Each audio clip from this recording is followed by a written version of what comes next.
चारू ओर लोग घर दे तो सब कुछ तनी ले ली दादा खाए पानी करे के बाटे ले ले और बैठवा एगो दूगो का करब बच्ची निमन तो पठा के दिल बानी बुनी बदरियाई तब हिंजी ना जा तनी घर देखी त का जाने का करते हैं भगा के बेटवा बियाह को के ली आइल बावन का जाने कौन जात मवा हियो कौन ना हियो का करब अब तो कौनो जात मवा हो के अब तो बनाई खियाई कैसा हूँ तो खही बनावे के बाद जाता नहीं देखो तनी गोइठा ले जाता नहीं जे दे तो खाना वाना बनाई का करबे बच्चिया जा तनी देखो तनी खाना वाना बनाओ ते कि का करती है घर में का ना दे दी गोइठा वा का जाने कौन जात मवा आइल बिया कौन नहीं खेल अब तो ओकर छुअल बा नहीं खाए के बाटे उ एगो नतिउ बड़ा नु त अपन माई दादी के घर में लिया के बैठइए देल बा ले जे तन गोइठवा दे दे त अपन माई दादी के बनावे खियावे खाए के हां पूजा ले आई नी मन ठाकुर गोइठा लेबे के अब ये हमारा विपत का पारे ला दाई बे गायो भैंस हमारे जी में बैस न को कुटी चारा काटब आ तो खियाई आ साजी खुनु महाराजा जी आया ना तो घेचा दूध खासा खोजी हन हां कटोरा में मेहरान दे दी अब भर कटोरा लेके छोड़ ले तो दोनों मर्द रुका तन गांव में बस्ती आई ओनी के फेरा में के रही के ना रही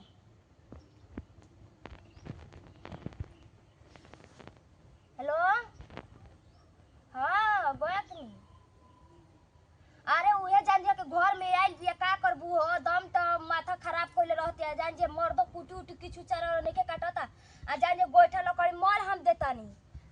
आ जान जी नो कि खासा नु दूध दुहाता आ बस मर्द मेरा लेके घर में घुस जाता सब पी लेता सब भर कटोरा आ हमनी के देखते देह मर सुखा गेल का करी रे माई हो का करबू अब तो जब मर्दे निमन नहीं के त मेहरान हुआ तो कपार पर चढ़बे न करी बते तो सही कहतइस तू ठीक है कहेली हम आज रे रुक ना तो अनिका हम आई छोड़ब भैंस गरू लेना बताई किछु हमरा नहीं के करे के मई ना हई देखो त हाथ ना हई चारा बारे माई जान जाइए चल ठीक बारे माई तनी रख तनी फोन आ जा तनी जे पपिस तो हते हते हो गल ना खूब सुंदर भले पपिस तो चलत ना अबे पाक जी ने माई तो पपिस तो खाती के हुआ जाए जान जी लड़ाई करे लगी कोई आवता का जान चलो जाते तारी गोइठा लेके देखी घरे खाए पानी करत या करी कि ना करी का करती या का करबू आपन करम जब जरिए बोलबा माई त का करबू अपन ने तू ही समझ पतोया कैसे तार कर ले सही ना हमारे घर में आइल करत फुआ पता पे कि का बिया पतो नहीं के हमरा अब रही लू ढंग से करी तब ना बुझाई चल ठीक है बा चल जाता तनी देखी कने बिया गोइठा लकर तनी मदर ने मौसम हो गई बटे का करबू आई चप्पल जी त देखला घर में रहे वाली कनिया आइयो घर में के सजे सवारे के नहीं खाई मल उल्टा चप्पल जूता रहला लड़ाई ओकरा करे के मन होई का जाने केने बिया चुहनियो राखी पानी मल ऐसे ही भीनी पड़ल बा हां मल है तावा कराई जैसे ही मनो सही फेकले रहते मन तक कर तन को झोटा कबार को बगे दिए दी घर में दम लो तू माथा खराब करके धइले बिया मल ऐसे ही रहेला करिए बहुरे घर में ऐसे ही रहली सन हां बाड़ू हो का करतड़ू बताओ भागा के तो लेके अइलन लेकिन हई टूटा फूटा घर में रहे वाली हनी बाप रे हम सोचनी कितना राजा महाराजा कितना नीमन से रखियन हई ना हई पंखा नीमन से नहीं के चलत हम सोचनी कि एसी रही एसी कूलर रही राज ते जे का राज मिलता इजे के गथवा देले बैसन हाथा ना बाप रे बाप हाथा ना चूड़ी पहने वाला ऐसे हाथ में चूड़ी ना पहनी यही से ना पहनी ये हाथ पे बताओ ये जितना हमारे महंगा के पर्स बाप रे सब हीरा लागल बार चलल बड़ा लोग हमारे के सिखावे हां ना तनी निमन संसोल धजली उ तो चल गुलन बियाह कक के भगा के लेके रहा चल गुलन बाहर कमाए काहे ना उ त का होत रहे चल गुलन बाहर कमाए कान में क्या हमारी सोना के देहलस एक जोड़िया वा कान में कहां वा बाप रे दादा बिंदी हमार मोय जितना मिलल सब दहेज में के मोय रख ले बुढ़िया मोय गोतनी हिया त का हो सास रहती तब ले काहे अरे का पूछे कर तनी एथी लगा दी तनी सुंदर लगा तब त लोग देख के कहियो हां अरे दादा रे दादा मैं मांगा मांगा के सामान हो काहे ने कैसे हमर सामान रखले बाड़ी कि मैं एथी कर देले बाड़ी काहे ने कैसे मार कोई दे मैं हमरो में से उ लगावत ताड़ी सामान वो ढेर एथी कर दियो त कह दे के मैं अलगा कर दो हां हमार मां सामान तू फूट के रख देले बाड़ी और तो बतियावत ताड़ी खाना भूख लागल बा काहे रे खाना बनैली कि ना बनैली गाजर लगा दी तनी नीमन लगाम काहे ने खाना बनैलन कि ना बनैलन हां मैं तो कह दे कि हम खाना ना बनाया ओ ये सोचल रही कि रानी बनकर अब जाएंगे ससुर में नतिया कहे कि अमीर घर के लड़का हई अमीर घर के गरीब घर में भात देला सा कहता भाई हम ठीक है कहत रहे कि बियाह मत कर करवाए हम अपना पसंद से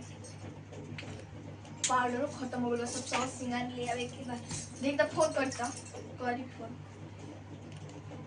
पसंद दे तनी का करत आडी लोग का ना करत आडी लोग हेलो हाँ हेलो गोड़ लागतनी भौजी खुश रही का जी का समाचार बियाह तो भाग के कर लेनी बहुत पछताता नी भौजी काहे हो अब भागे में बड़ा मजा आइल अब का हो गइल हम बाटे जदी कि राजा महाराजा बन के रहब रानी बन के रहब अब का राजा महाराजा बनी त जाई अब बियाह कइले बानी तब रही खुशी से खुश रखत हन अब खूब तरी खुश करावत रहन बियाह क के ना तू भाग गइलन कहाँ भाग गेलन त जाई पर माई बोले कोई हम नहीं ले का करम किछु बा भाई भौज के बात ना मनलू त का करी हम तनी कि निमन से राखी निमन से खियाई जानते बा उनके तनी हाँ त जान जाइयो कि जैसन जे करेला वैसने करम फूटेला जैसन कइलू का बोला तड़ू तो ना का मारा तड़ू टोन नहीं की मरते बुची ओगरे में बतिया काट लागत रे कहीं की पढ़े जा तड़ते बच्ची न जना न तो मारत हमारा के झगड़ा कोलेत रहलो हमारा कॉलेज के लड़का रहला तनी जाते नु अलग बा ये का और हीरा पंडित में बियाह भइल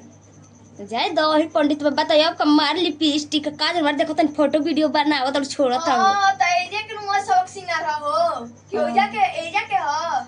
ओजे के हां बूढ़ी को अत्र लड़की हमर लड़किया राज करती या खूब तरी मार बड़का घर में गोइल बिया कहां ने अभी तक खाना नहीं खे मिलल हो का करताड़ी के बुढ़िए बना के दी हन और मम्मी हमरा के बना के देबे न का के जरूरत थोड़ा दी नहीं खिया हमर बूढ़ी कही टपक कही तो गोती नहीं पट्टीदार का करा के ओखेला सन हो के करा के करला गोतिया देया खाना बनाई बड़ी कि ना ओटीदार पट्टीदार चट्टीदार पे इच्छुक कोई के ना करला सन आयो भौजी हम जानी कि राजा महाराजा बन के रमई पंखा में एगो जाई त आ जाई घूमे कुछ दिन तक ओइ जरा के एसी में दिन भर रही अबे जे तो गर्मी से लागत कि मर जाई दुइयो दिन ना रह चली ठीक है बाटे राउ जा तन देखी तोरा भैया आया ओ तनी केने गोइल बानी अच्छा ठीक बाबूजी रखतन ठीक बनू काटा ठीक बा ए का कर हो केना बाड़ी के यार कर अच्छा रुको भौजी के हुआ के करले बतिया तड़ी रे के कर ले का पर एक घर से फरक में चलवाई सामने धांधा लेके फरस लिपस्टिक का काजल बैठल तड़ी भर दिना का करी ना बैठी खाना दाना ना बनेला आ घर में का करबी खाना दाना हां का करे बड़ी तो बाप माई का कर ले दान दे नहीं के दले मेरे को नोट दे जाई बड़ी हई ऐसी में हला में हमारे पलवा होगा एसी रा दादा एसी का काम का मुंह ना देखला खुल गई तो बाबू दे बन नटिया की ऐसी में रहबी चल के खाई पानी करे के बाद लव मैरिज का के लेल बनी लव मैरिज भाग लव मैरिज करे जो अपने बता के कॉलेज पे डाल दर ए हमनी के डाल हमनी के ना तोरा के दू के अगार के गोचा खाए के दे दे बच्चे हमन से लेके चलियो तो बस खाना ना बनावे ला हो खाना बनावे चल जा पास्ता मैगी बना देमी मंजूर बा लेकिन हम खाना ना तो हमनी के चाटे वाला ना नहीं जा हमारा नहीं खाओ ना बड़ी सुखिया दे बानी नून पानी खाइला खियाई दू खाए के बचू होय तो खाई ना खाए कोई तो खाई लेकिन तू बनाबू तब खाना बनाई हम ना बनाई बहरी करी बैठा ले पानी ले ले दादा माई और कान में के देले रहे सोना के कान ने का कर दिली सन उड़िया देली सैनिक के तो बाप दहेज देला ही नहीं के देखलै ना कभी बेच के खागल कभी चट बोलो कभी चाटे वाला को तू ही ना लोइलू कान में के तो देखला हमर बाप में देले बा हम राज करते पलंग बा पंखा बा देखते मोर बहुत जवाने बजन में खुश होत रहे भाग के हाथ को के नहीं खिलाए ला भाग के बाप रे बाप भाई की बनू तू जा जमाना में खबू नु तो जमाना में कम ना खबू जान चल तो ते पलंग पर भाग चल तो कनी तहार बलम भूख लागल बा तनी बैठा लकड़ी क देखी गाय निमन भैंस से रहो हाथ जोड़ के कहतन के मैं खाना बना हाथ में जो तोरा हम घर पर कितनी खाना देना बना भूख लागल बा बनाते हैं मंजूर बा। देख तोरा बाप कहाँ फोन करम आ तोरा भाई कहाँ अब आप ना कहां बा ये झाड़ा चल ना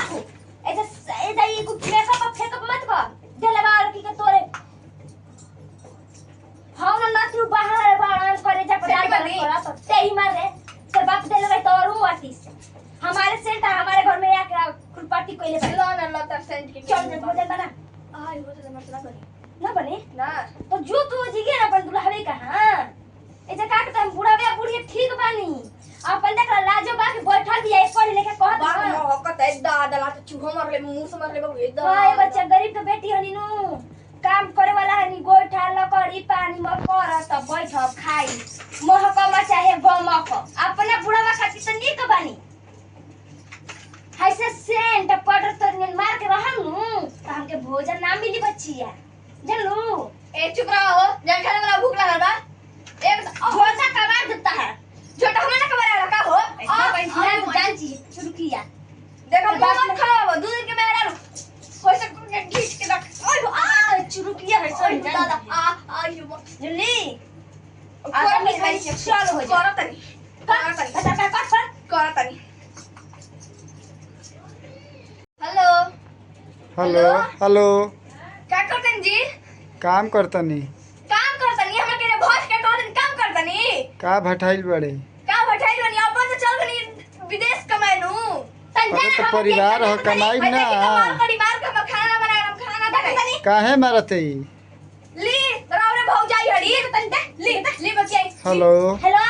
हाँ हेलो कारण ना तिया घर में जब बियाह क के का अपन माई दादी लगे देखी अरे हरम जदीगारी काहे दे तोड़े रे आए है तो लिया बड़ा जना खाना दी अच्छा रोरे बताए खाना ना बना के दी ही हम घर से ले ना पताई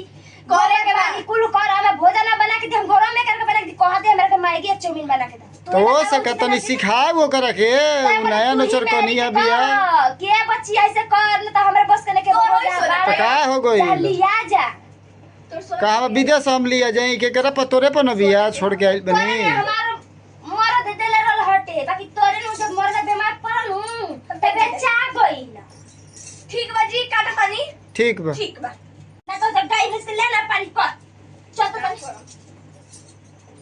धोई के मुड़िया भतार बना जल्दी बना तो जब तो नहीं खींचा हट हम जा कर जा तनी आओ छोटा रसन के मार मारो जा हमारे तो डर वाले हमारे घर हमारे के तू झड़पेट होती रही हमारे पलंग हमारे हमारे सेंट हमारे मोल है पान का बाउल में हमारे की कहते मत तन मार सर तन जा हटा हटा बाप दादा ले करे चले ना डरवन के करे जा दान दरम तले तू कमाए ने होइले बड़ू कि ना होइले बड़ू आई हो होई का हर सही चहल जा आई ना लगे मम्मिया हर सही मन को दे घर से जल्लू हाय देखो होय आई भी एक तो हमारे घर में हमारे पलंग आई नटंकी करे दिया रोवा तो रोई भी तो इधर भाई चलो बाहर हमर बुढ़िया के तहत टेंशन ना रही मारे बिएड़े लेके फेंका जी वो एक के लात में छोड़ के खड़ा बनावल था ना बने भोला बड़े हमर दादा रे दादा हमर बाप माई हाथ ना लई त मोटर रहने आई आज के डेट में हर से सुखा का भगवान एक अड़ा खसा हेटक ले दे दादा हे भगवान जी जवान कर से ओकर आगे पोरी फुटी तारा मत करा पोरी फुटी पलंग पर तो हर फड़ो मत जा तो हर मार दी एक लता ना फेंका जीवी सोच लिए देखो ढेर एथी में होशियारी मत बना किकनु हमरा आगे हम अब सुतब देखो तन ए हट मार मो की लेली हमर ससुर के जमीन हां हम अपन बनाई ससुर के जमीन तो हमरा के केहू के और के काम हमार ससुर के जमीन हमर मरद के आधा हिस्सा में जहां जाए तो अपन मर्द के लेके ठीक है तो साली हमर मजूर बटे दादा तो सब खाना बनाबे है ना तोर पास्ता पुस्ती खाए के बाद दादा बचे काम कर आ हम का तक हाला एगो के चाउमीन मैगी तो हमारा नाम निकल गेल तू अपन जो ने बनाओ खो तो ही कोरा